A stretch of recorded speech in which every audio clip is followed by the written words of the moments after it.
9/11, also known as the September 11th attacks, were a series of 4 coordinated attacks against the United States from the group al-Qaeda, in which they used 19 hijackers to steal 4 commercial airliners, those being the Boeing 757s and the Boeing 767s, where these planes were originally planned to land in California from these locations. And the reason they picked these planes were because they were a lot larger and had more fuel in them, therefore more damage. But before we go on, I kind of want to mention the fact that initially I was going to do just a theory video on this, but as I kind of got more information and, kind of figured out stuff that I didn't initially knew about, this kind of led me to making a whole individual video of, the whole event of 9/11.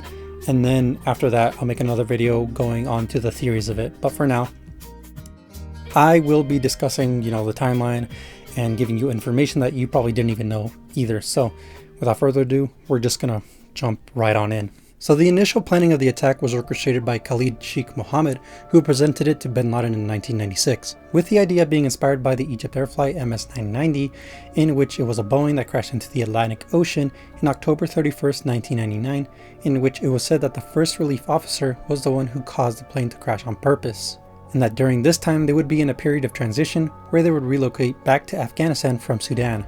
And in 1998, bin Laden would issue a second fatwa, his first being in the same year, in which, from what I could understand, a fatwa basically means a change, whether social, economic, or even political, that could concern certain Muslim communities, and that he specifically in this fatwa was mentioning how he didn't like the foreign policy that the US had with Israel, and how he didn't like that there was continued military presence in Saudi Arabia even after the Gulf War, stating that Muslims are obligated to attack US targets until policy in the US against Muslims were reversed.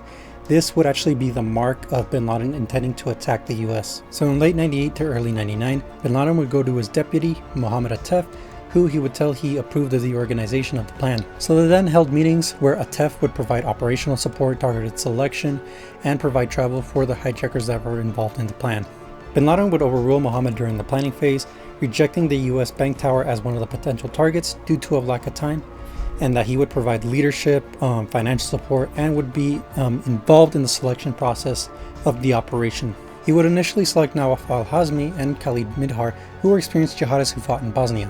They would arrive in the US in mid-January 2000, where they would take flight lessons in San Diego, but because they spoke very little English and were very bad at flight lessons, they would eventually be selected as the muscle of the hijacks. So we're going to move back to 1999, where I'm going to be talking about the Hamburg Cell, which was a group of men who arrived in Hamburg, Germany from Afghanistan, I believe, and I'm going to be reading their names off my laptop just because it's a lot easier. But their names were Mohammed Atta, Marwan al-Shihi, Ramzi bin al-Shib, and Ziad Jarrah. And that these people would be of benefit to bin Laden because these people were well educated, they knew how to speak English, were also radically Islamic, and were also accustomed to the Western lifestyle, so they could blend in very easily, and were also capable of flying an aircraft. And because of all this, they would be assigned to the most ambitious attack, which was 9/11.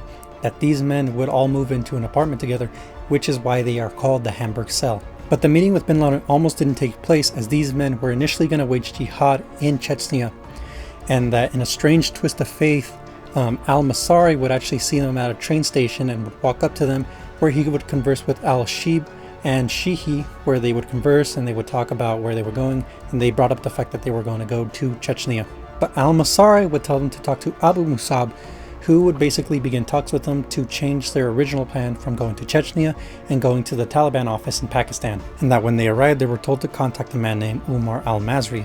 Umar al-Mazri was actually a code word that the Taliban would use to escort people into Afghanistan, and that they would basically convince them to wage jihad against America. And this would kind of lead them to meeting with bin Laden, where they would swear loyalty to him, with bin Laden choosing Mohammed Atta as the leader that would be engaged in this operation. And the reason because of that was not only because Atta was the most devout and the most loyal and the most involved in wanting to do the attack, but he was also the most educated, so he would actually help out the others when it came to them kind of adapting and kind of blending into the crowd when it came to the attack. And that during the recruitment, they would also find another man named Hani Hajur, who already had a pilot's license, so he would be included in the attacks.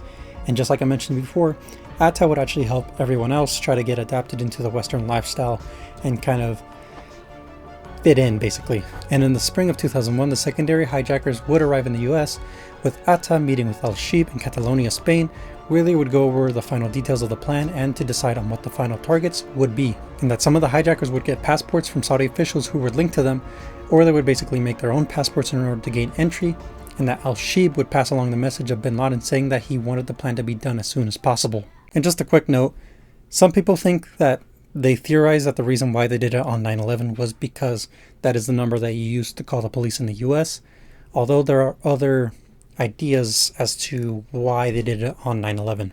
One of those claims would be from a journalist named Lawrence Wright, who would actually make the claim that the reason why they did it on 9/11 was because of the King of Hungary and the Duke of Lithuania waging war on the Ottoman Empire, trying to basically prevent them from capturing Vienna in September 11th, 1683, I believe. And because of that, that is why bin Laden did it. He did it as a way of symbolically claiming victory after all those years have passed. So now we're going to talk about the prior knowledge that the FBI, the CIA, and the NSA, among so many other agencies, knew beforehand before the attacks. And I'm going to say this right now, it is extremely crazy how much information they had, but didn't really do anything about it, or just because of policy and a bunch of other stuff. So just realize that this part is very crazy, at least to me, someone who wasn't really well informed on this whole section, but hopefully I inform you, and then you kind of realize how big of a mess up that the government did with the attacks. During this time in late 1999, Walid bin Attash would meet with Midhar and tell him to meet in Malaysia to have a meeting there. And that Midhar and Abu Bara al-Yemeni, I believe his name was, would also be in attendance. This call would be intercepted by the NSA, where they would mention that something nefarious was afoot, but strangely no further action was taken. And that there would be another incident where the CIA was informed by Saudi intelligence about Midhar and Hazmi being related to al-Qaeda, where they broke into Midhar's hotel room in Dubai, where they found that he had a US visa, and that although Alex Station, which was a specific division in the CIA that tracked bin Laden's specific movements, they would inform other agencies worldwide, but apparently they didn't share this information with the FBI. And that the Malaysian Special Branch would observe the meeting that happened on January 5th, 2000 with the two al-Qaeda members. That they informed the CIA that Midhar, Hamzmi, and Kalas would be flying to Bangkok, but they didn't tell any other agencies of this information. They wouldn't even ask the State Department to put Midhar on the watch list, and that an FBI liaison to Alex Station would even request permission to tell the FBI, but they were told, quote unquote, this is not a matter for the FBI. And in late June, senior counterterrorism official Richard Clark and CIA Director George Tenet were, quote, convinced that a major series of attacks were about to come, end quote. And although the CIA believed that the attacks would happen either in Saudi Arabia or Israel, Clark would still put domestic agencies on high alert, saying, quote, something spectacular is going to happen here, and it's going to happen soon. Clark would then ask the FBI and the State Department to alert other embassies, including police departments and the Department of Defense, to go to Threat Condition Delta, where he would later write, somewhere in the CIA there was information that 2 known al-Qaeda terrorists had come into the US, and that somewhere in the FBI there was info that strange things had been going on at flight schools in the States. They had specific information about the individual terrorists from which one could have deduced what was about to happen. None of that information got to me or the White House. Did you know that the 2 individuals who had been identified as al-Qaeda had entered the United States and were presently thought to be in the country? I was not informed of that, nor were senior levels of the FBI. Tom Wilshire, who was a CIA agent assigned to the FBI International Terrorism Division, would request to his higher-ups at the CTC if he could release this information to the FBI about Hazmi being in the US and Midhar having a US passport, but they never responded to him. And on the same day in July, Margaret Gillespie, an FBI analyst working for the CTC, was told to review the information that they had about the Malaysian meeting, but they didn't tell her that they were in the US at that very moment, and that the CIA gave Gillespie surveillance photos of Hazmi and Midhar at the meeting, but they didn't tell her the significance of what exactly that meeting was about. Even the Intel Link database would refuse to let her share any information with criminal investigators, and that when she showed them the photos, the FBI would still not elaborate on what exactly they were about. They would also refuse to share Midhar's date of birth and even passport. And in late August 2001, Gillespie would ask the State Department, the INS, Customs, and even the FBI to put Midhar and Hazmi on the list. But the FBI was prohibited from using any criminal agents in forms of searching for them. And this was because of policy more than anything. and that in July, a Phoenix-based agent named Kenneth Williams would inform not only the FBI HQ, but also Alex Station and FBI agents in New York that, quote, the possibility of a coordinated effort by Osama bin Laden to send students to the United States to attend civil aviation universities and colleges. He would also suggest the need to interview all flight school managers and to identify all Arab students seeking to learn how to fly. And in July, Jordan would inform the US that al-Qaeda was planning an attack months later and that they were calling it the Big Wedding and that it was going to involve airplanes. There would also be a CIA presidential daily brief, which was for the president's eyes only, with the FBI noting information such as, quote, indications or patterns of suspicious activity in this country consistent with preparations for hijacking or other types of attacks. The FBI would find that Moussaoui was a French al-Qaeda member coming from Pakistan, and that the INS would arrest him for overstaying his visa, and that when they were requested to look through his laptop, the FBI would reject that and say that there was no probable cause. These failures in intelligence sharings would be attributed to Justice Department policy that happened in 1995, along with the fact that the CIA and the NSA would refuse to show certain techniques of how they gathered information, such as phone tapping, for example. Attorney General John Ashcroft would testify at the 9/11 Commission in 2004 by saying, quote, the single greatest structural cause for the September 11th problem was the wall that segregated or separated criminal investigators and intelligence agents, with Clark also writing, there were failures to get information to the right place at the right time. So before we move on and I give my final thoughts, I did take the time to listen to the commission report and the commission testimony revolving around 9/11, and I am going to add a bit of context that I found while doing research and listening to everything. So I'm only going to give a small amount of points to give kind of context to exactly what might have been the vibe that happened during this time, just so you can be well informed. So one thing I will give them was the information about the planes. Apparently that was old information. Clark would mention how that was like about 6 or 5 years old, and that they would also receive a lot of information on the daily. So when it came to like them receiving a bunch of information of what was happening day by day, of what possibilities would happen in the future, they wouldn't look too much on the planes because apparently that was old information. So there wasn't that much reliability unless it came up multiple times during the daily information that they would get. Given the fact that there was a body of information with respect to the use of planes as weapons within the intelligence community's knowledge, had you received information about Moussaoui training to fly a commercial airplane, would that have had some impact on the kind of efforts which might be made to protect commercial aviation? I don't know.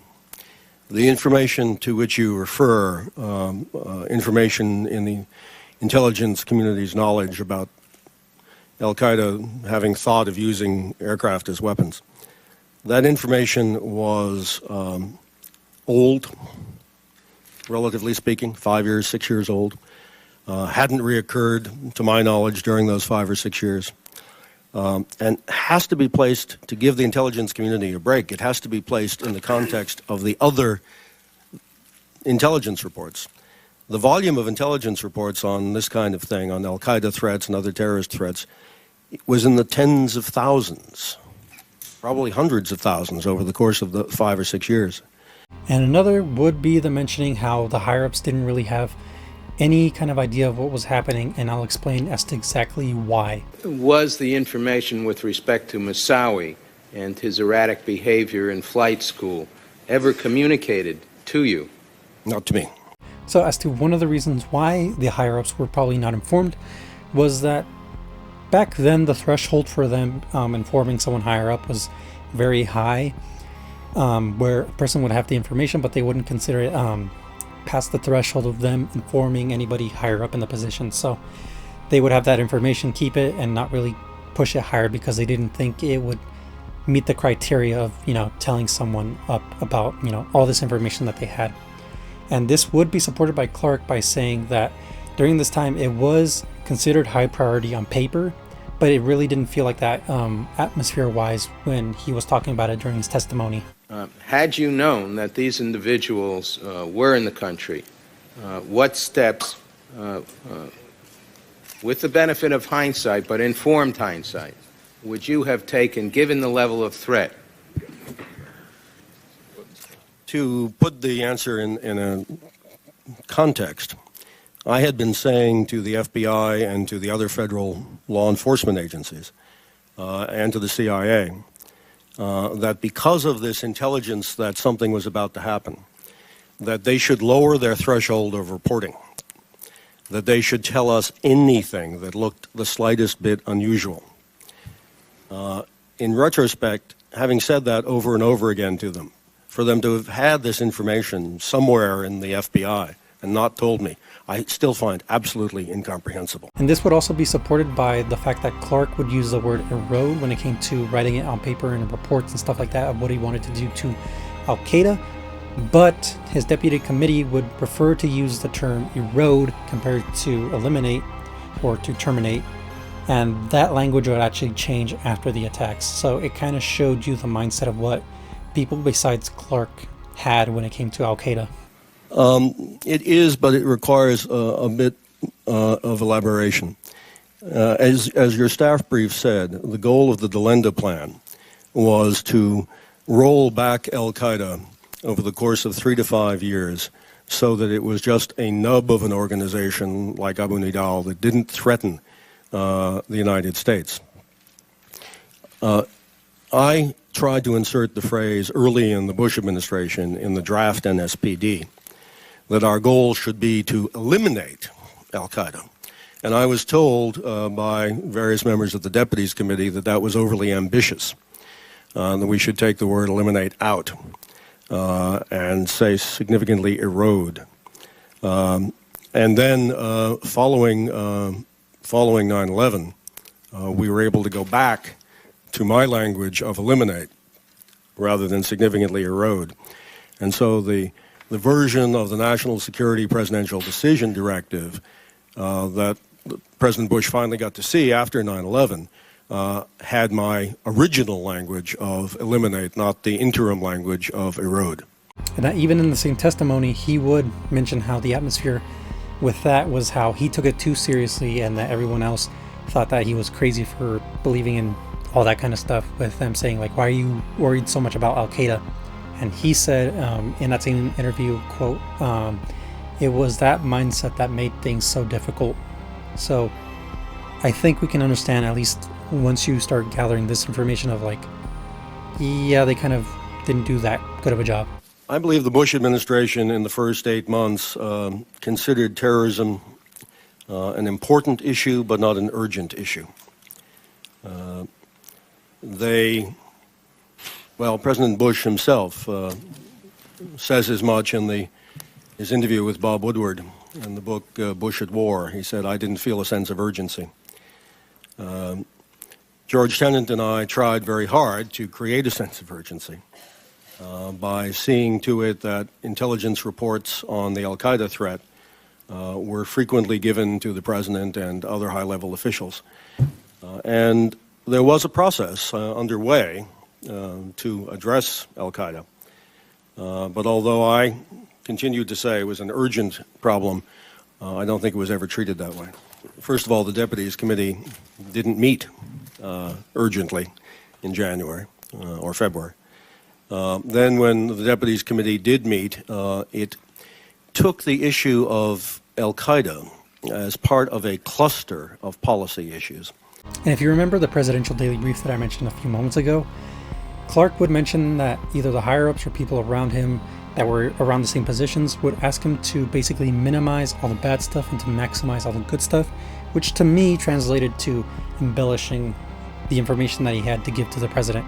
Mr. Clark, in this background briefing, as Senator Kerry has now described it for the press in August of 2002, you intended to mislead the press, did you not? No. I think there's a very fine line that anyone who's been in the White House in any administration can tell you about. And that is, when you are special assistant to the president and you're asked to explain something that is potentially embarrassing to the administration because the administration didn't do enough or didn't do it in a timely manner and is taking political heat for it, as was the case there, you have a choice. Actually, I think you have three choices. You can resign rather than do it. I chose not to do that. Second choice is... Why was that, Mr.? The second choice one has, Governor, is whether or not to say things that are untruthful. And no one in the Bush White House asked me to say things that were untruthful, and I would not have said them in any event. The third choice that one has is to put the best face you can for the administration on the facts as they were, and that is what I did. And I think that is what most people in the White House, in any administration, do when they're asked to explain something that is embarrassing to the administration. And that, aside from that, back then the vibe for the organization was basically that they viewed al-Qaeda as a fly. They didn't see them as a big threat, even though they have had attacks before in the past. And this was brought up in the commission's report. So they really didn't see them as a big threat, and that bin Laden was looking for a reaction. In the commission's report, I do remember that they did an attack to the U.S. somewhere in the Middle East, and that they just didn't react, and that's what bin Laden wanted. He wanted them to react. And that there were recommendations in the commission's report, but that those were still not implemented even as of 2011. As of right now, I still don't know. That's just what I've been able to find, is that they still haven't fully implemented any of the recommendations that they had like right after the attacks. So hopefully with this information, you can kind of realize they had a lot of information. They really had a ton of information that they could have done something about it. They just didn't choose to. And this, like, probably maybe like 50, 60, 70% of it could have been about policy, because at least through my readings, the policy was something that kind of stopped them because of the threshold. They weren't really able to pass along information to different departments just because of the policy and stuff like that. Aside from that, there was mentioning from Clark in the testimony how there was this kind of like a rivalry between the CIA and the FBI on how they wanted to be the ones to basically outperform the other, and that probably could have contributed to them, not sharing the information because they wanted to be the one with the leg up. So those failings really, really do suck, because it's just like, I don't know, it's like from foresight, you're just like, you had all this information, you did nothing about it, and because of that, boom, the attack happened. And that's something that they got to live with, the fact that they had so many failings, so many opportunities, and it's like a whole and stew of like just bad choices all around, honestly. But without further ado, we're going to get right into the events, and then once we finish up the events, we'll talk about the aftermath, and bada bing bada boom. And so on September 11th, the 19 hijackers would be waiting to get on the plane so that way they can execute the plan. And at 7:59 a.m., the American airline Flight 11 would take off from Logan International Airport in Boston, where after 15 minutes into the flight, 5 of the hijackers would begin hijacking the plane. Armed with box cutters, they would then injure 3 people, possibly killing 1, before they would make their way into the cockpit, with these people showing what seemed to be an explosive before spraying mace into the cabin to stop anyone or to scare them from doing anything. Back in Logan, Flight 175 would take off at 8:14 a.m., while the Flight 77 would take off from Dulles International Airport at 8:20 a.m., and with Flight 175 flying normally for about 28 minutes before the hijacking began, where they killed both pilots and stabbed multiple crew members before taking control of the airplane. And just like the other flight, they would also use the threat of bombs and also the use of mace in order to deter anyone from doing anything. During this time, Flight 93 in New Jersey would actually be 42 minutes late, originally intending its flight at 8 o'clock a.m. And at 8:46 a.m., Flight 11 would collide into the north face of the North Tower, where a lot of people thought it was actually an accident. It would then be 8:51 a.m., where Flight 77 would be taken over by another group of hijackers who would make their way into the cockpit about 31 minutes after taking off. And although the hijackers were armed, there were no reports of any injuries or any deaths, and there were even 2 phone calls that they were able to collect, where it did mention that they had mace and the use of a bomb threat. 7 minutes later, after the first crash, The second tower would be hit by Flight 175 at 9:03 a.m. And this would prove that this wasn't just an accident. This would prove that it was actually a terrorist attack. The last group on Flight 93 would then begin their move after waiting 46 minutes, where they would kill one passenger before making their way over to the cockpit, taking control at 9:29 a.m. and making their way to DC. And just like the other flights, they would also use the threat of bombs and also mace. And that 9 minutes after Flight 93's hijacking, Flight 77 crashed into the west side of the Pentagon. And because of the 2 delays, people started to become aware of the previous attacks through phone calls, and that because of that, they were quickly able to organize in order to take control of the plane again at around 9:57 a.m. Within minutes, the passengers were able to fight their way to the front of the cabin, where they began to break the cockpit door. Fearing that the passengers would overtake the plane and regain control, they would then do a roll before making a nosedive, where they would crash in a field near Shanksville, Pennsylvania at 10:03 a.m. The plane was about 20 minutes away from DC at the time of its crash, and that its targets could have been either the Capitol building or even the White House. In the aftermath, the FBI found no trace of any explosive at the crash site, with the 9/11 Commission concluding that the bombs were actually fake, and that at 2 of the flights, specifically talking about 11 and 93, would talk over the PA system claiming that they were only taking hostages and that they would come back once their demands were met. And this would be an attempt to prevent anyone from doing anything, seeing as they would believe that nothing bad would happen to them, so that way, they wouldn't react or do anything, so everything could basically go smoothly in their plans. But they failed in that aspect, because Atta and Jarrah actually, instead of speaking to the people in the plane, they actually spoke to the ATC, which is how they found out that the planes were hijacked. And that at 9:42 a.m., the US Federal Aviation Administration would basically tell all planes to ground themselves immediately, any planes that were commercial or even governmental to basically land as soon as they can, and that any international flight was told to return back or to redirect to either Canada or Mexico, where there would be a ban of any flying for about 3 days after the attacks. And there was a lot of fake news reports coming out during this time, such as a car bomb going off near the US State Department, and another where there was a supposed suspicion of someone stealing a jet, but then that turned out not to be true, and the pilots soon landed afterwards. In an interview in April 2002, Khalid Sheikh Mohammed and Al-Shib would make the claim that the original flight plan for 93 was actually the Capitol building. That because during this time when they were talking with Atta didn't want them to attack the Capitol building because they thought that it might have been too hard for them to attack it. Mohammed would say that al-Qaeda initially decided to go after nuclear installments, but then decided against it because they thought that it might have gotten out of control if they did.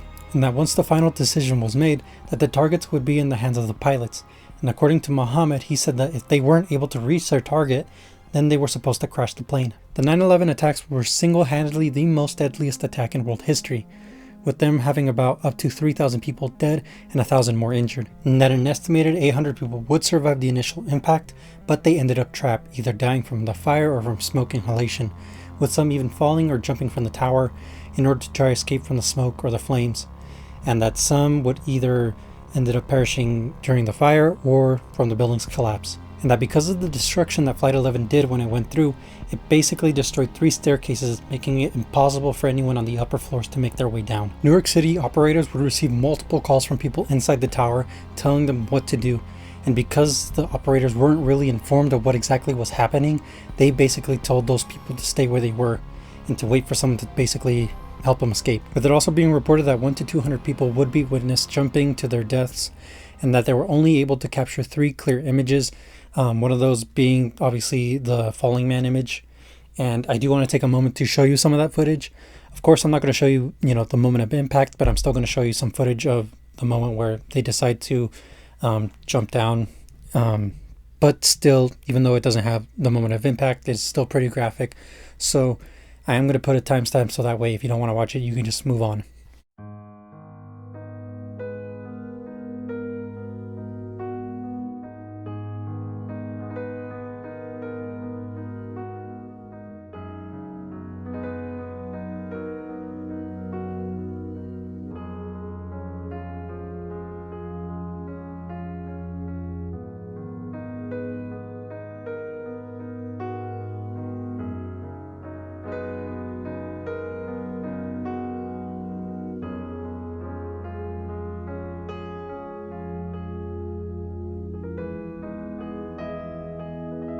This is as close as we can get to the base of the World Trade Center. You can see the firemen assembled here, the police officers, FBI agents, and you can see the 2 towers.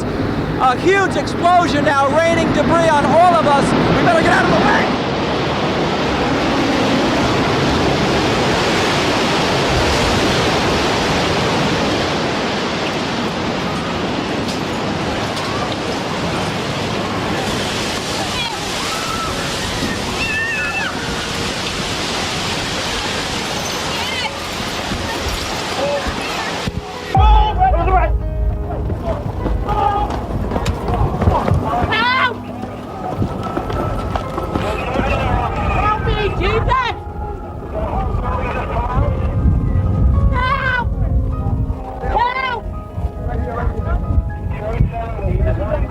No idea.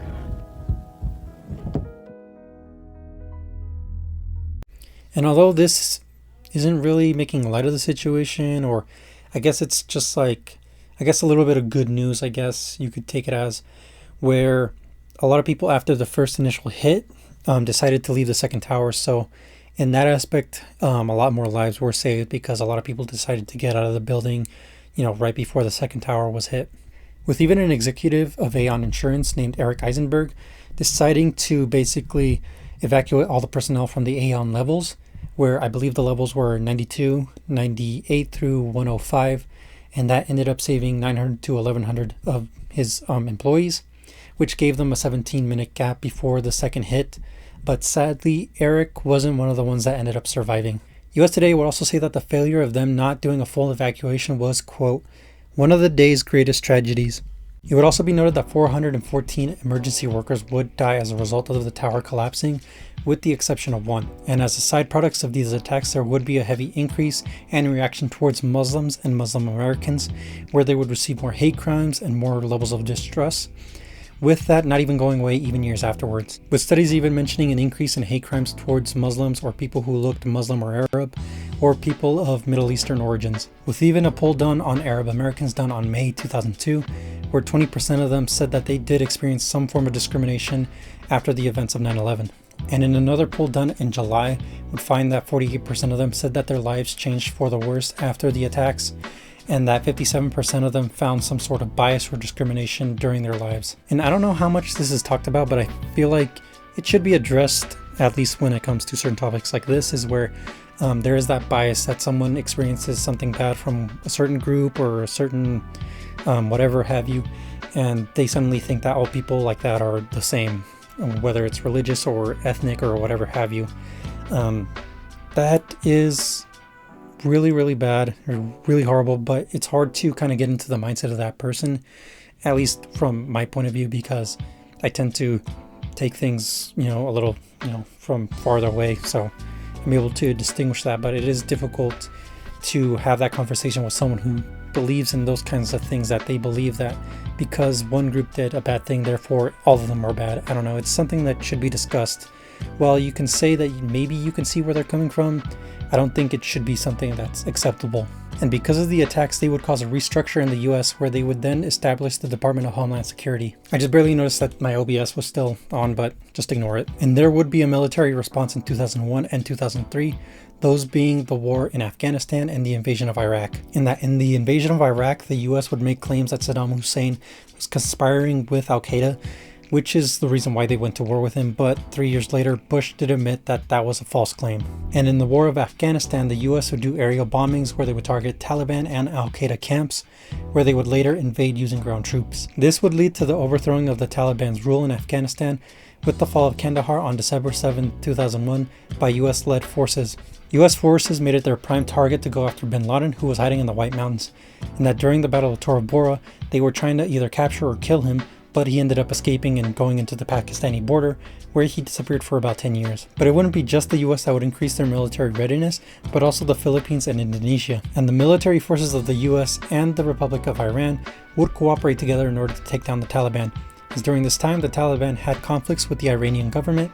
Because of that, Iranian forces, US forces, and Afghan rebels would join in the 2001 uprising in Herat. And although years have passed, there are still many who deal with the effects that happened on 9/11, with many of them being exposed to hundreds of thousands of toxic debris that spread through lower Manhattan when the towers fell, with many of them being exposed to tons of toxins that would result in debilitating or fatal illnesses as a result. President Bush would order the EPA to issue a statement in regards to the air quality, but the EPA would determine that the levels would not return back to the pre-9/11 levels until after June of 2002. And although they would try to reassure the public that the air quality was safe, many would still die, with it being heavily linked to the toxic dust, with about 18,000 people having developed an illness as a result of this. There was a study done in 2010 where about 30 to 40% of rescue workers still had impaired lungs with minimal to even no sign of improvements even years after the attacks. And if you've seen my iceberg video, then for sure this is going to sound very similar, but there would be a lot of legal disputes in terms of healthcare coverage when it came to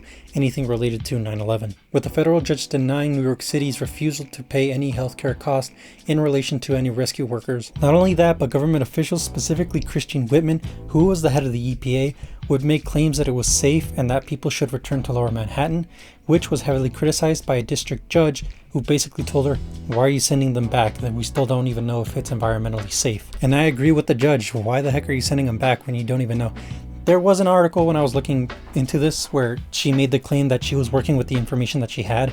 And I would honestly ask her, like, why didn't you go when, if you believed it was so safe, why didn't you just go in there and breathe in some of that quality air if you believed it was so good? I don't know. It's just, I feel like this is some of the stuff where you just think of like, why isn't there some common sense?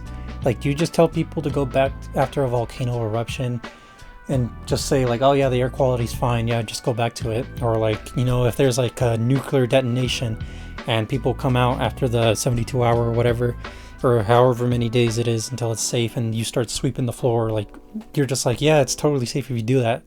I don't know, like, even after the attacks, there's a lot of debris, there's a lot of dust still on the buildings, still like in air, like, I don't know, it's like still there. I don't know, what are you doing? It's like some of these situations where you just wish that they had some form of common sense. I don't know, it's just me.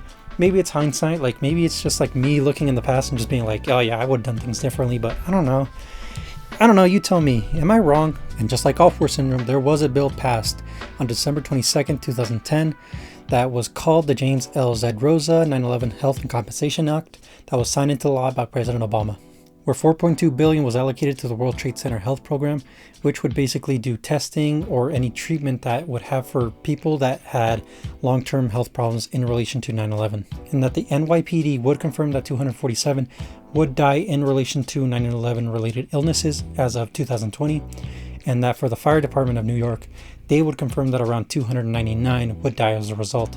That both of these departments believe that the rate will increase dramatically over the coming years. There would be an attempt to provide industrial grade respirators to the PAPD, and within 48 hours they decided to keep the same 30 to 40 people to be stationed at the World Trade Center pile. This would heavily decrease the number of PAPD personnel who was actually exposed to the air quality.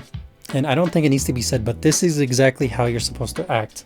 Try to minimize the amount of people who are going to get exposed, make sure that everyone is provided with a respirator that is high quality, to make sure that they're as safe as possible, and to not basically include a bunch of people, which you'll see as in contrast to of what you should not do.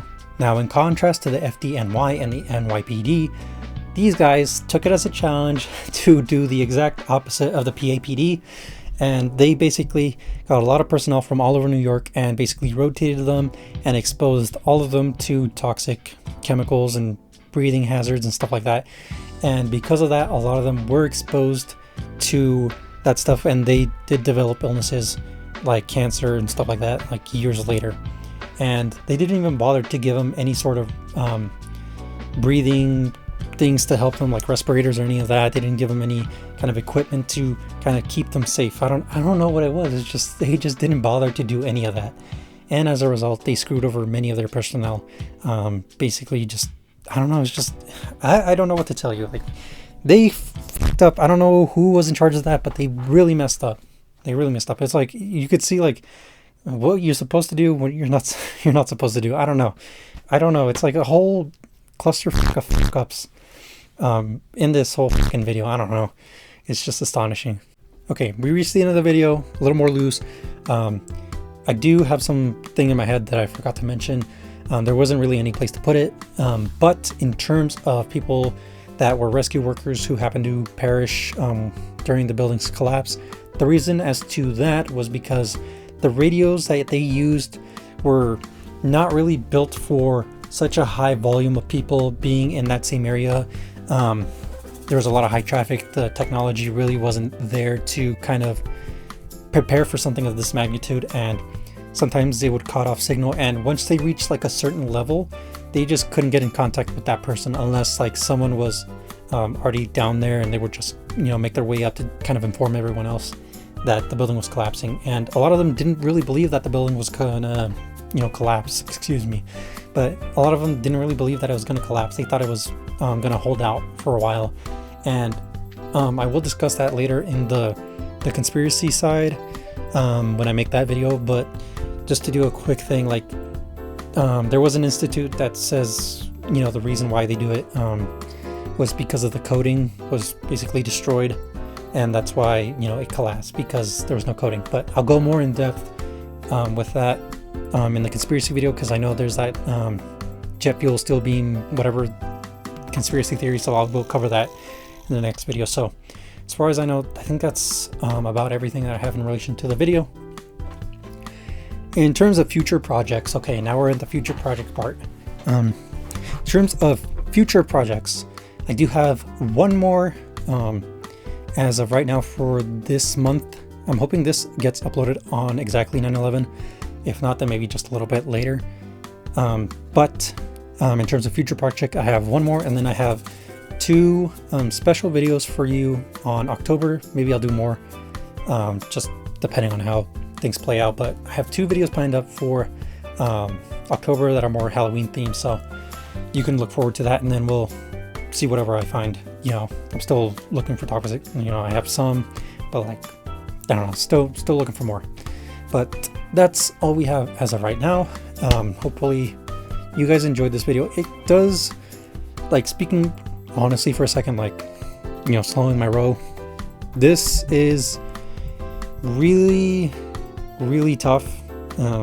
It does give you a whole new perspective. At least it gave me a whole new perspective, because before I only knew a little bit of it. I knew of the attack and all of that, and but I really didn't know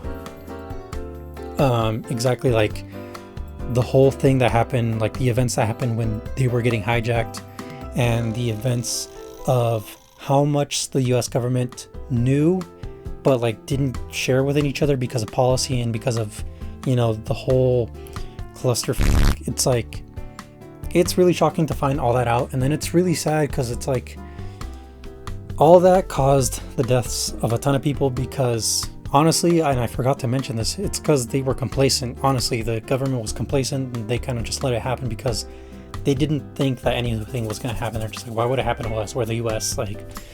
And I guess that was a reality check for them. It's hopefully you guys realize that all that blood is in your hands because you guys just were complacent. You guys did nothing. So as a result, you did that. And I don't know. And when you see the video of the falling man, it really is sad to see the final moments of that, and to imagine what they must have felt like, because I was a kid back then. I was 2, maybe 2, 3, so around there. I wasn't old enough to really know where I was when all that stuff was happening, but it does give you some form of sadness for the fact that actually ended up happening. And I don't know, it gives me some found of respect for 9/11. Now I can remember, now I can understand why people say, never forget. It's because honestly, this whole thing is just something that once you're grown up and stuff like that, you can understand it's actually really tragic, and you need to give respect to those who passed on that day, and hopefully we can do better, because it is an example of something that we should do. We should be better than we were today, and hopefully be better by tomorrow. But yeah, those are my final thoughts. I have those projects. I'm thinking of getting a webcam, so gaming content might be coming soon, maybe. I want to do some retro gaming. But yeah, I think that's about it. I don't think I have anything more.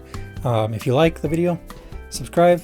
If you don't want to subscribe, just like the video. That just shows me that I'm doing a good job. But yeah, that's about it. Without further ado, I hope you guys have a good morning, a good afternoon, and a good night. Till next time, adios.